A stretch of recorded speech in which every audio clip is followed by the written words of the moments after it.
not sure I understood the last thing you said. That's like the thing about the mom being a saint.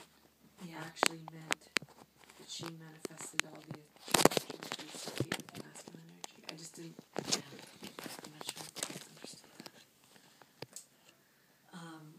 Well, first of all, when we put our moms on pedestals like that, okay,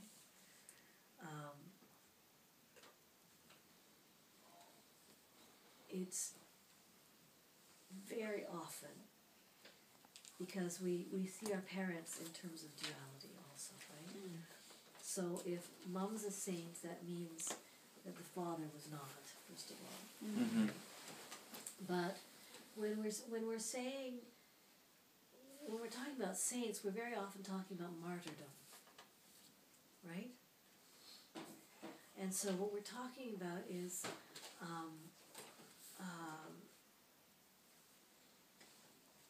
typically women who learned that they were to give and give and give and give, right? And to never receive. And this was the model that was promulgated by Christianity, and the whole Virgin Mary story, right? That the Catholic Church, when creating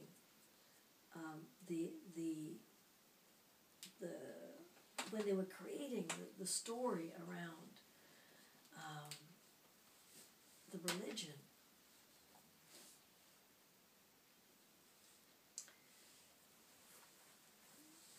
Mary, the mother of Yeshua, was seen, was elevated to being the queen of the heavens, right? She no longer had anything to do with physical existence. And this was a totally inaccessible role. But this was what women were supposed to aspire to, right? To this, to that level of purity, right? And the whole need to be either a Madonna or a whore, right? If you're not a Madonna, then you're the other, right? Si on n'est pas Madone, hein, dans tout ce concept de pureté, on est l'autre. Hein? On a deux choix. So, these are all the things that are in play usually when we're saying my mother's a saint. You know, we are comparing. Like she was like the ideal of what a woman is supposed to be, and that's based in this whole concept of the Madonna. And Madonna is a non-incarnate, a disincarnate model, queen of the heavens, right? What's happening now is that we're getting a better understanding of what feminine energy is, and we're coming to a place of greater balance in what we accept in ourselves, you know, so that we no longer have to be one or the other in terms of a pure and all-giving Madonna mother image, or, and isn't this strange that the other side of that is the sexual woman. Huh? Can I just ask one question before you go on though? Yeah. So when you say unattaching it to the masculine energy, That's the giving and giving and giving.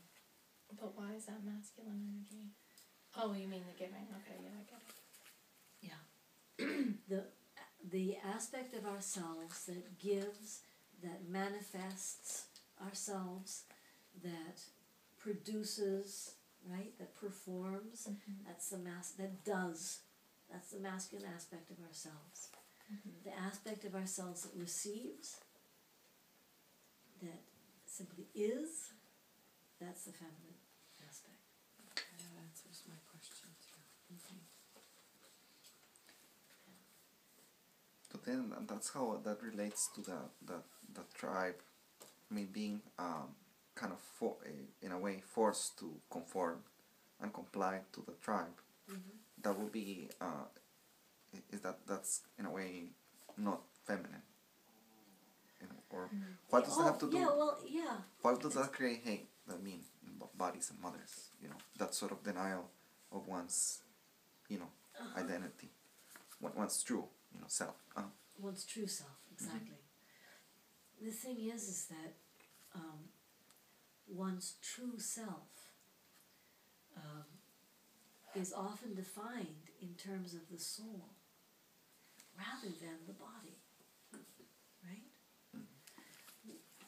When people say, I am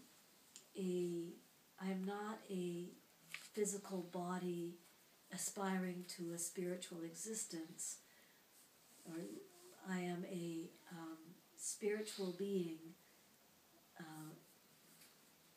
living a physical existence, right? When they say that, it's perhaps not meant to deny the body, but it does, right? It's like, okay, this is not who I am. This body is not who I am. I'm greater than that. I'm bigger than that, right? I'm not just stuck in here. I have, right? And all of that is true. But that kind of statement often stems from the same misogyny,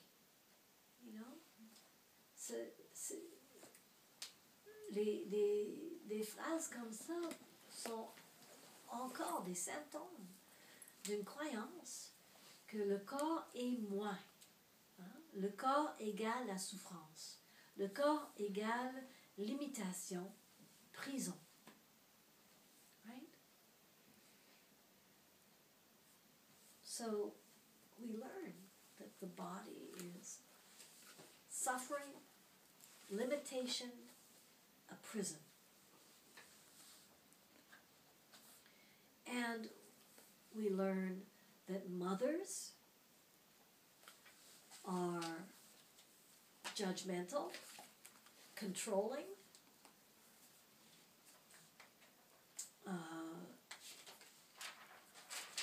and certainly not sources of unconditional love. Right? You will be loved if you eat all of your green peas. You will be loved if you get good grades in school. You will be loved if, whatever. Alors, nous n'avons pas appris l'amour inconditionnel. Et beaucoup de nous sommes enragés parce que nous n'avons pas reçu l'amour inconditionnel de nos parents. Il y a énormément de personnes qui viennent me voir et qui disent vraiment comme avec un ressentiment, I never got unconditional love from my parents.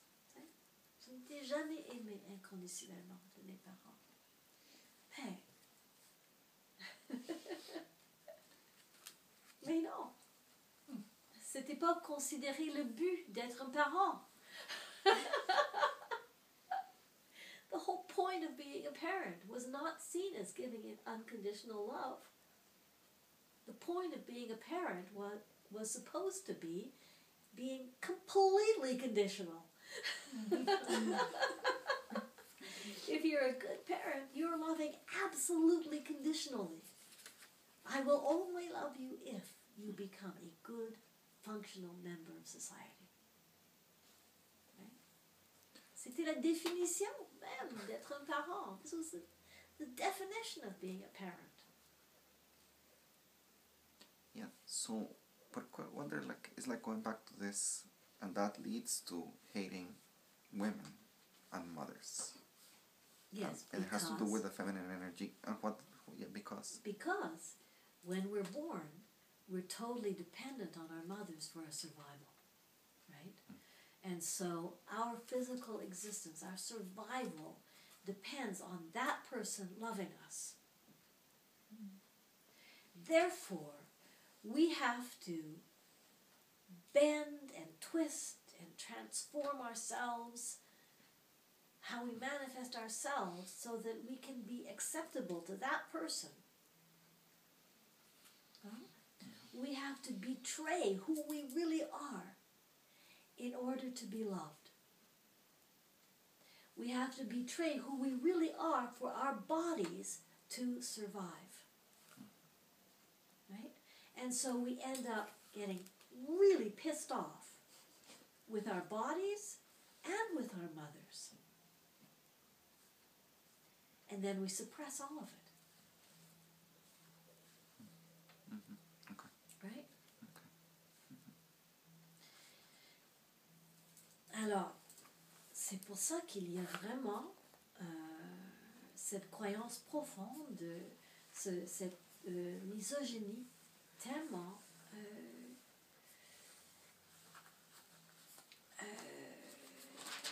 une fondation de notre société, de notre culture. Right? It's like a foundational belief of our culture and our society. This misogyny. Hating women. That is misogyny. And you know what? There's no word for hating men. In English. There's no word for hating men. Isn't that interesting? You have to say man hating.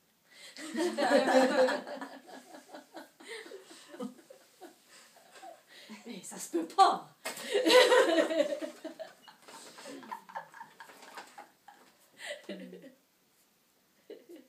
So, it's the feminine principle. Okay? Le principe féminin. Et qu'est-ce qui a été considéré comme étant un prison, une limitation, un fardeau, tout ça. Right?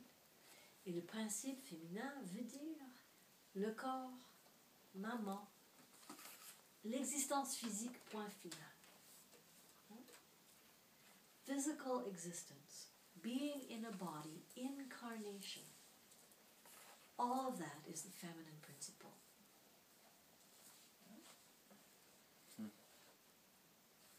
And we wonder why we treat the earth so badly. Huh? It's part of this whole thing. It's part of the feminine principle. Our bodies are made of the earth. Our bodies are created of the earth. An extension of that is our food. It's the same thing. It's another part of the feminine principle. Our emotions, which stem from our bodies. We can see, we can look at, I started to say ages ago, we can look at the feminine principle, physical survival and existence, as a horizontal axis, okay? Which is all that always has been and all that always will be. This is tradition, okay? C'est la culture, la tradition, la réalité du tribu. Hein? Ça, c'est le principe féminin, un axe horizontal. La survie de l'existence physique. So the feminine principle as a horizontal axis, the survival of the physical. And into this descends the soul. And spirit incarnates into a body, into this set of rules and regulations that defines who you're supposed to be. Okay? L'âme s'incarne dans un corps qui est tout préparé, avec toutes les règles, tout ce qu'il faut faire, hein? Tout ce qu'on doit faire pour survivre. Hein? Et l'âme dit...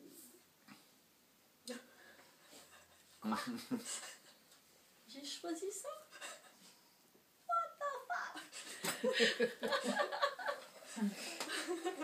But what if I don't want to marry her, and what if I don't want to wear long dresses, and what if I don't want to eat fish on Friday? Huh?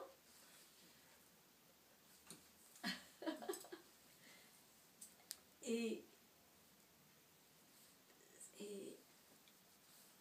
on peut voir très clairement pourquoi nous avons considéré toute cette réalité horizontale, femelle, comme étant un prison. Huh? Right? It totally explains why women and animals and all indigenous people who live close to the earth and the earth herself have been destroyed by the masculine principle. Because it's been so heavy. Hein? Le besoin de survie physique a été si dense, si lourd, si... Hein? Prenant que la réaction a été de supprimer le plus possible. C'est logique. Hein? It's really logical why we've treated animals and women and indigenous people in the earth the way we have. The problem is the duality. The problem is the fear. Right? Tout ça, ça venait de la peur de ne pas être capable de survivre si on n'est pas accepté. Right? So fear is the fear of not being able to survive alone is at the foundation of everything that we've done to our bodies and the planet and to women, to animals. Vous me suivez? Yeah? Yeah. So just, I mean, but then this pressure to conform to the tribe and all that, I mean, that goes way back, right? Yeah. So then those indigenous groups will have that as well, but in a lesser scale maybe than now. You know, those tribes that are very close to the earth and all that, they would also have pressure to comply. I mean, absolutely. The people there. Yeah. So, but then there must be a reaction as well, like in the sense that why are they close to the earth, basically? If they're, they're also in tribal, in the people who are still living in tribal realities, the individual is still very much suppressed. Yeah. So, and it's the tribal beliefs, etc.,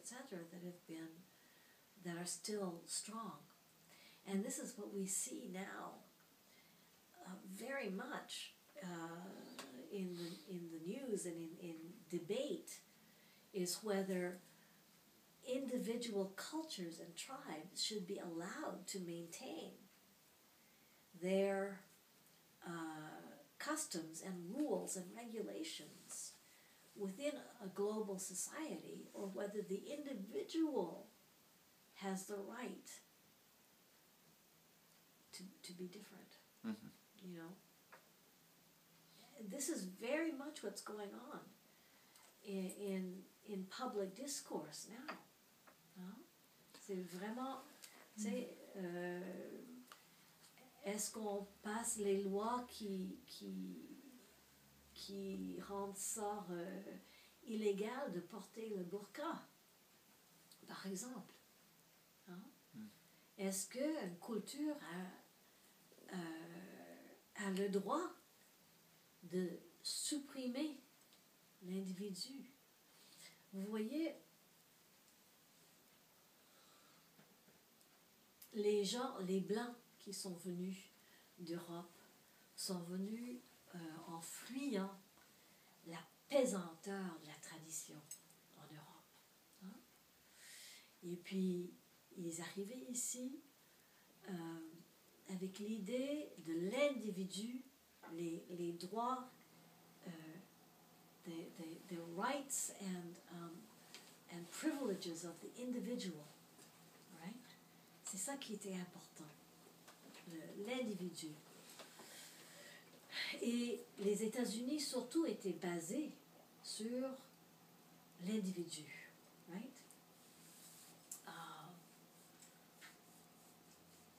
And they were escaping the heaviness of the clan and the tribes and tradition in the old world, right?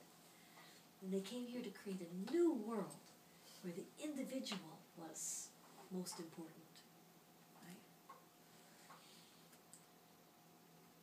La réalité de tribu, c'est que l'individu est supprimé, mais la réalité de l'individu, cette réalité verticale, c'est la réalité de l'escalier. Right? This is the ladder, the vertical reality of the individual.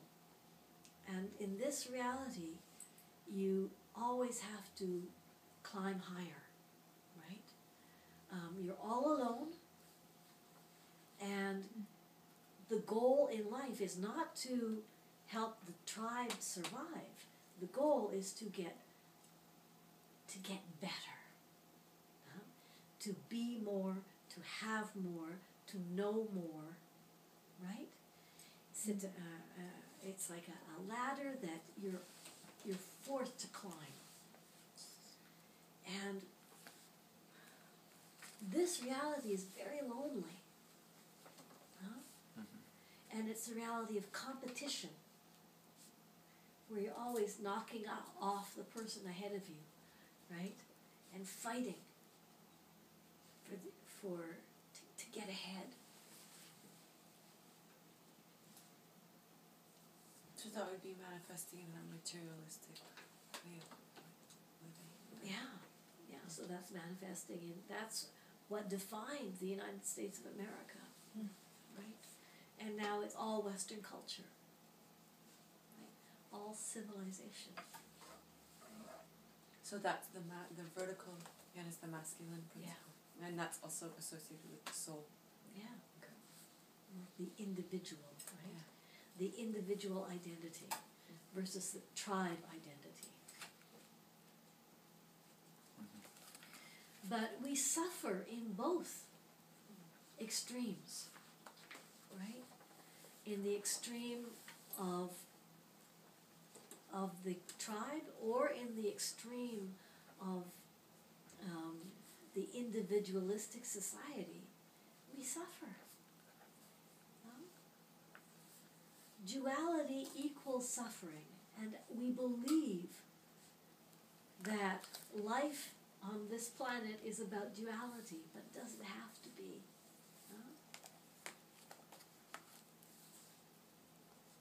The legends of the planet that talk about the fall of humanity, la descente de l'humanité, quand nous avons été exilés du jardin d'Éden. The fall of humanity is the fall into duality.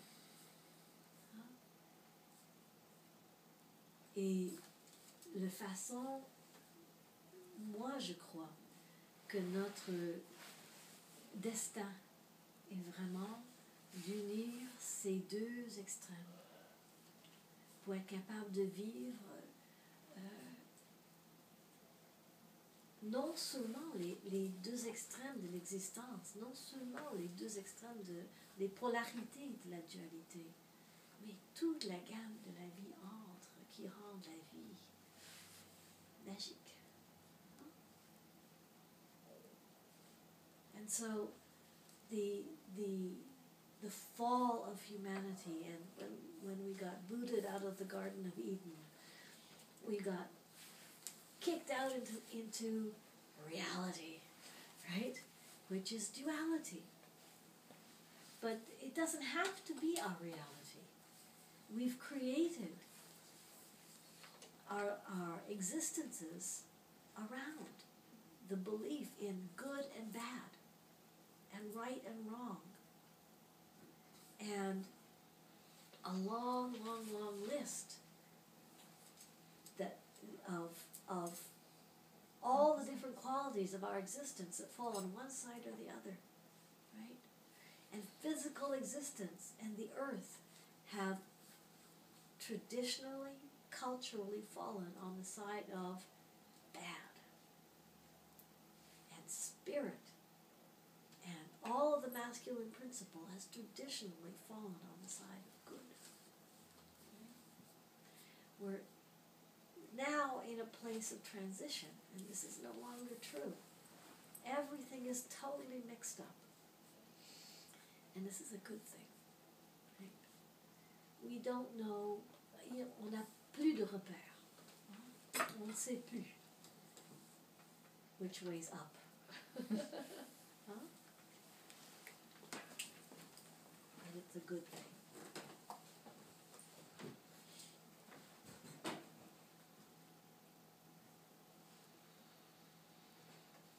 So, we come back to when I said that I believe that ascension and incarnation are the same thing. Right? So that I believe that the destiny of human beings is actually to unite these two. The symbol of the equilateral cross in the circle is present in all cultures of the planet. Et c'est vraiment une description symbolique de la dualité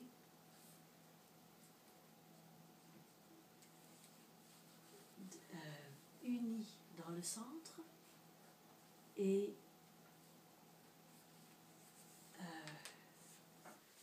avec accès à la non-dualité. Alors, nos vies vont être manifestées entre les deux extrêmes. Nous avons accès à tous les points entre. Dans la croix, c'est toutes les quatre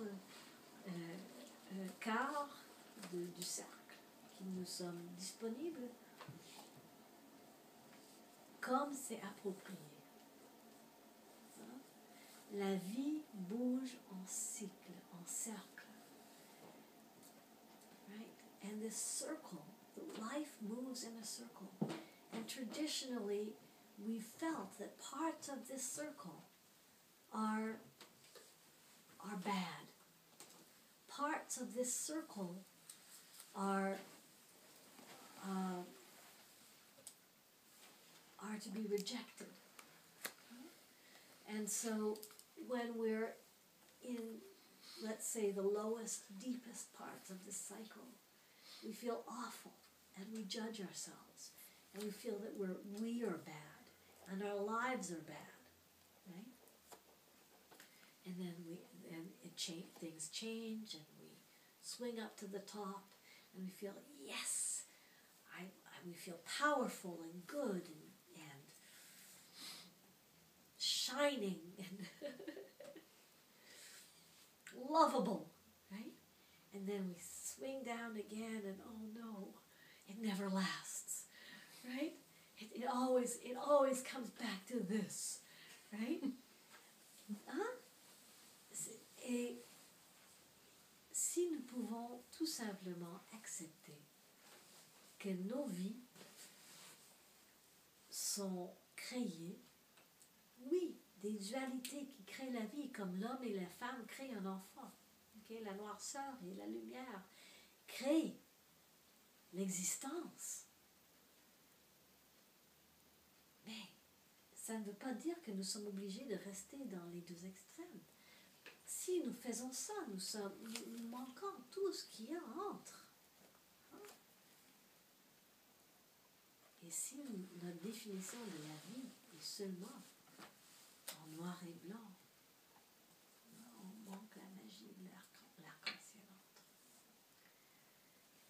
So we've been defining our lives in these terms, right? In terms of this or this, and having to choose between this or this, and then missing all of the other stuff. Huh?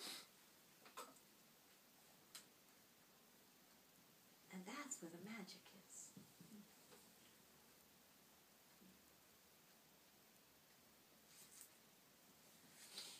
Incarnation, coming into our bodies.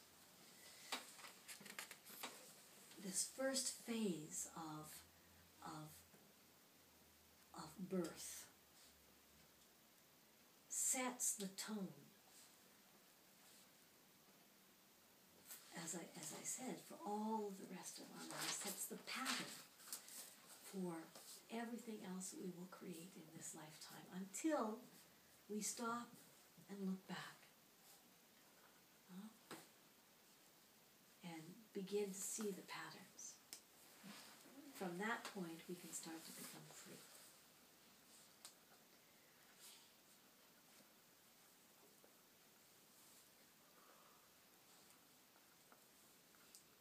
In each, what I want to do in the next weeks is to describe each part of this circle. To describe each part of this cycle.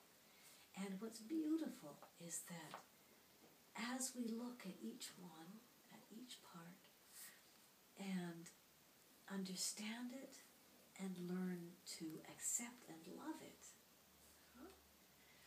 then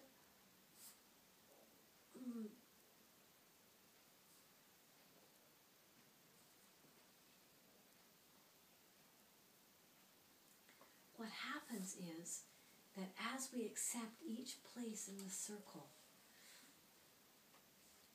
we come actually closer and closer. The circle gets tighter and tighter.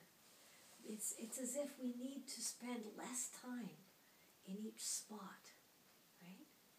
And the circle gets tighter and tighter until we're spending more of our time in the very center. And that center place is the place that we have access to when we're in prayer and meditation and in stillness and connected to all that is. And what happens eventually is that we are able to carry that still center point with us as we walk through our lives. The movement of our lives is from the outside of the circle gradually to the inner place. And each, as we accept and acknowledge and joyously live each part of the outside of the circle, we get closer and closer to this center point. The center point is the point of all energy, all knowing.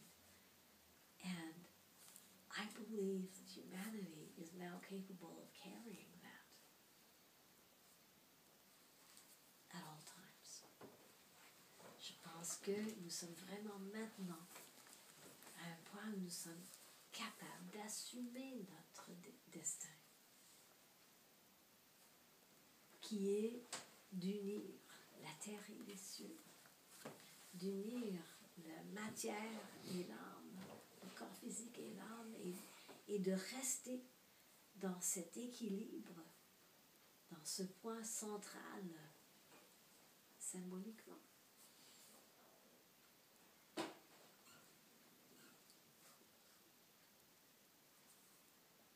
Et ainsi de transformer complètement notre planète. I think that we're there now. Nous sommes là maintenant. Et les outils pour vivre ça, c'est ce que je peux enseigner dans les dimanches qui suivent. Can I ask for any questions that you might have?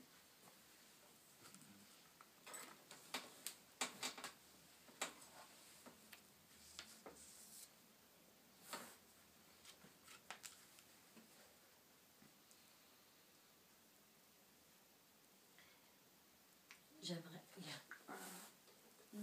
It's relative more to something that I noticed than anything I've heard about. I've been really taking on other people's symptoms a lot.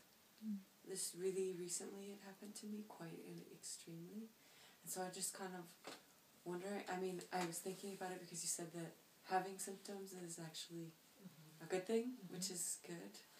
A good way to think about it, but like really actual painful symptoms that I got in physical places that I just, and so I'm just curious about that, like what to do with that information that I'm pretty sure I'm absorbing from other people. Well, the thing is that you're absorbing it, but you wouldn't be manifesting it if it didn't belong to you. Okay. Right? Yeah. So the gratitude then has to be towards the people who added that extra energy in a place that you normally wouldn't have noticed in your own body. Right? And so their energy added to what was dormant in you brought up the symptoms so that you could see it. Right? It doesn't stick if it doesn't belong to us. Okay. Yeah. Yeah. So it's the same thing, you know, people always ask me, on me demande tellement souvent, comment je peux me protéger quand je suis autour de toutes sortes de personnes. Comment je me protège?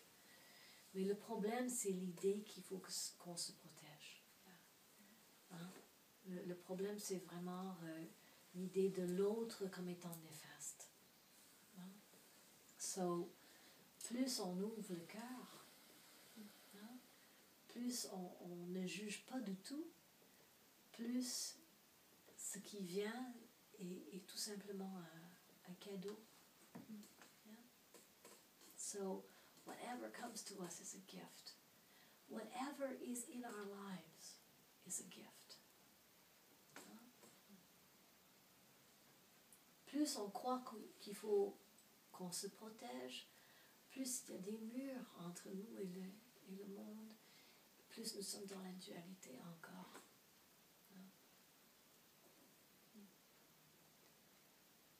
Ce qui est dans la vie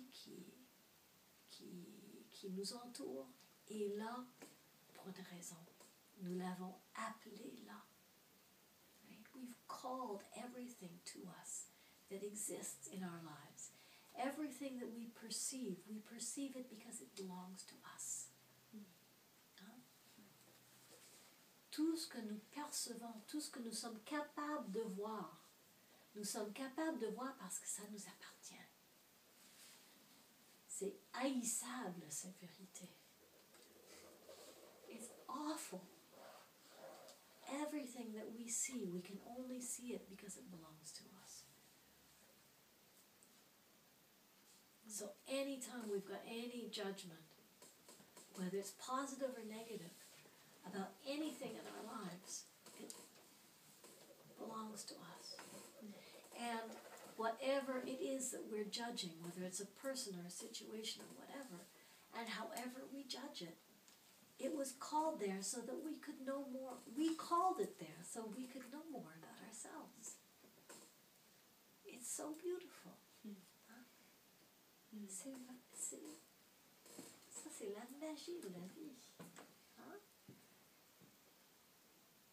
And it's kind of maybe a switch too, because sometimes I mean, was it this idea that people come and they arrive with these kind of like, because I had people approach me that had actual physical symptoms, and I got really out of nowhere, like they came looking for me, and then I had the feeling like, oh, I'm supposed to help, I'm supposed to do something, and then I had the feeling like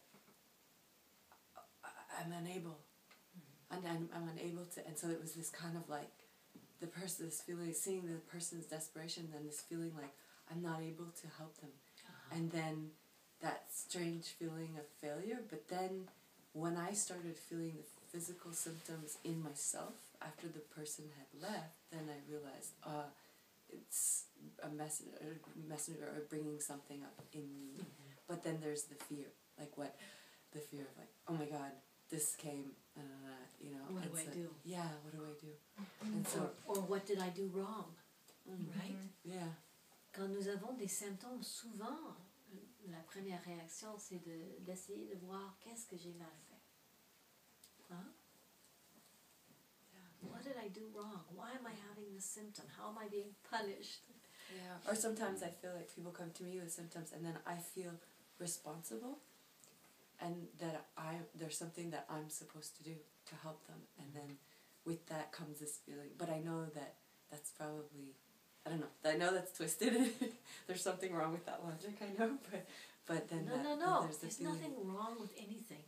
It's when you feel responsible for that, right? You sit with that. This is a perfect example. You sit with that and you think, okay, when have I felt responsible before in my life? Where did I learn that?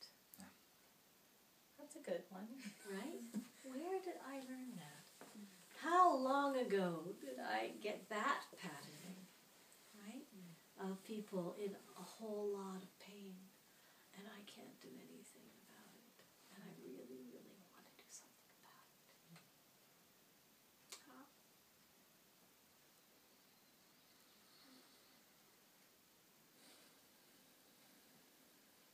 So that's what you're repeating.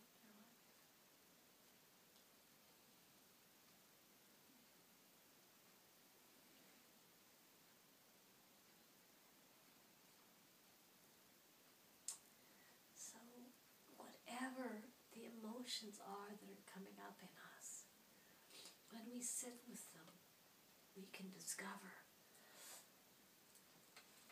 their root and where we learned them and how we learned them. And then, when it comes up again, we can observe it, right? And say, okay, I know when I learned that. And the act of observing is an act of separation. It's no longer yours. Huh?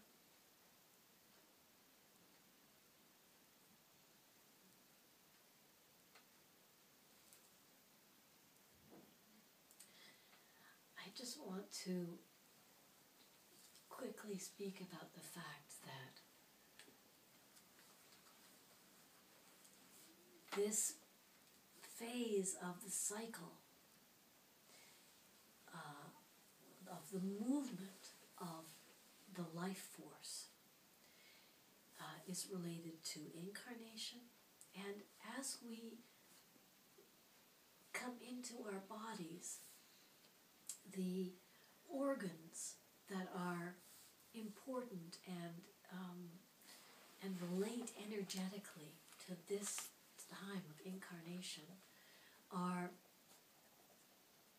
the organs that are the interface between outside and inside, between them and me.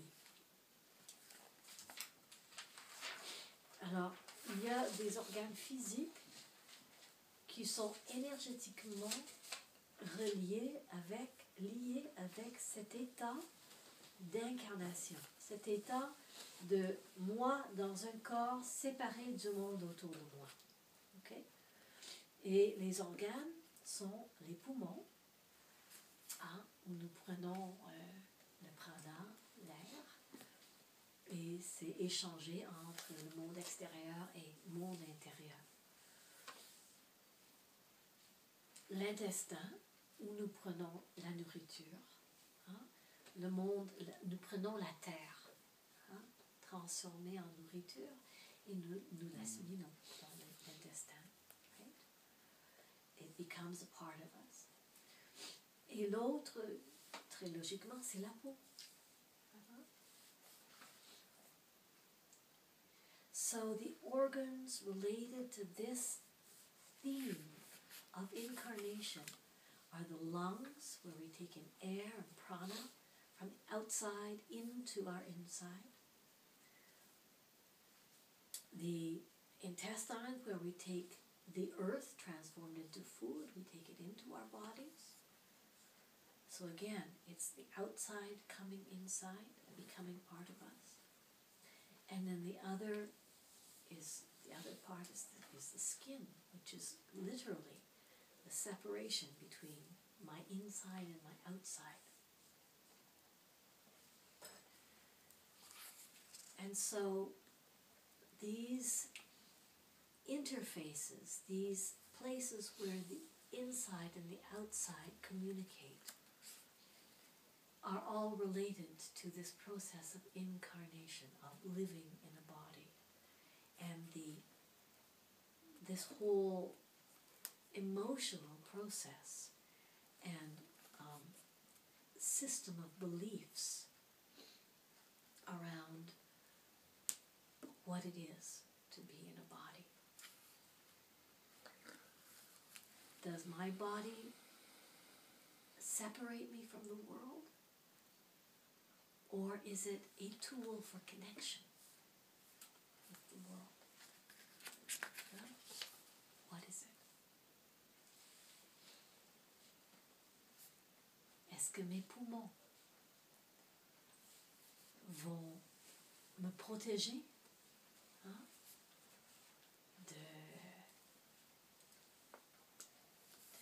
de tout ce qui est éphémère autour? Je peux décider à quel point je veux respirer. Qu'est-ce que je vais assimiler? Hein? Ou est-ce que je prends toute ma place? Je laisse expirer, étendre la cage thoracique. Hein?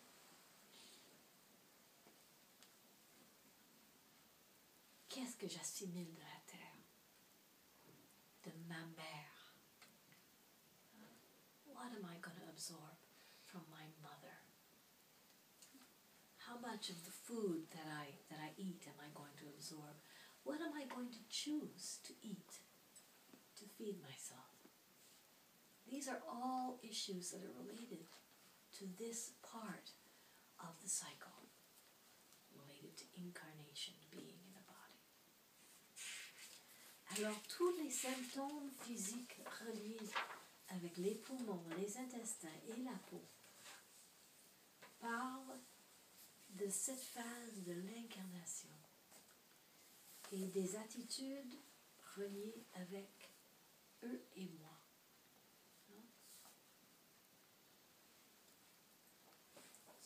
Do you get that? Right? That all the physical symptoms in our lungs, in our skin, in our intestines are always related to this kind of questioning going on about me and the universe. And being in a body, what does that mean?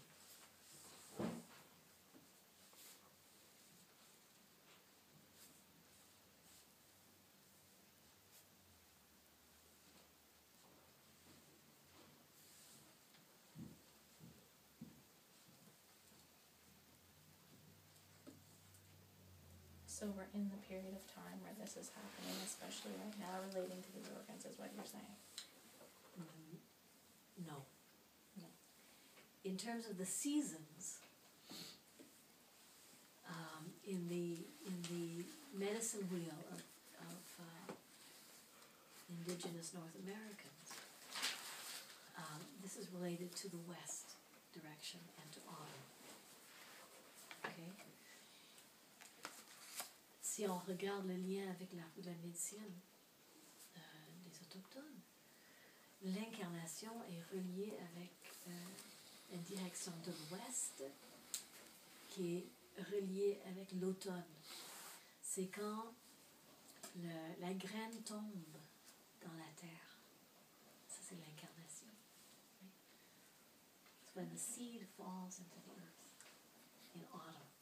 Mm-hmm. Right? This is incarnation. Mm-hmm. We're related. The part of the cycle that we're talking about now is related to the time of autumn. What this means is, if we extrapolate, any symptoms that we have cyclically related to the lungs, the intestines, or the skin is more likely to happen in the autumn. Right?